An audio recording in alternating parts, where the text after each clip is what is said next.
CNN. The United States is mystified over the continued blockade of Qatar by its Gulf neighbors, a top State Department spokeswoman said Tuesday, calling once again for a de-escalation of the diplomatic crisis. Now that it's been over 2 weeks since the embargo started, we are mystified that the Gulf states have not released to the public, nor to the Qataris, the details about the claims that they are making toward Qatar, spokeswoman Heather Nauert told reporters at a press briefing. The more time goes by, the more doubt is raised about the actions taken by Saudi Arabia and the United Arab Emirates.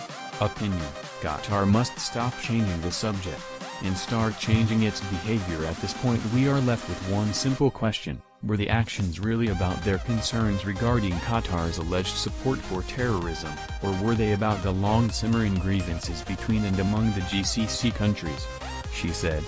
The comments mark an escalation in U.S. efforts to intercede in the conflict, which Secretary of State Rex Tillerson launched in earnest last week, at President Donald Trump's request. Amid diplomatic crisis, Pentagon agrees $12 billion jet deal with Qatar. Amid diplomatic crisis, Pentagon agrees $12 billion jet deal with Qatar. It's also the administration's strongest public condemnation of the blockade, which began earlier this month when Saudi Arabia, the UAE, Egypt and others cut off diplomatic ties with Qatar for allegedly supporting extremism.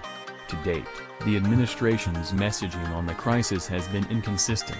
Initially, Trump seemed to welcome the diplomatic freeze, going so far as to suggest he was partially responsible for the decision. "We had a decision to make," Trump told reporters in the White House Rose Garden 2 weeks ago.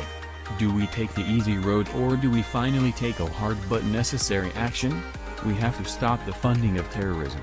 Qatar must stop changing the subject and start changing its behavior. Qatar must stop changing the subject and start changing its behavior." The remarks created confusion within Washington's foreign policy circles.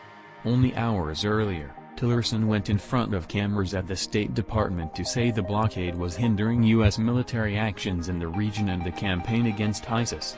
Tillerson did not elaborate on the claim, but called on parties in the region to come together and find a diplomatic solution to the quarrel. The U.S. maintains a large military base in Qatar, which is home to some 11,000 personnel.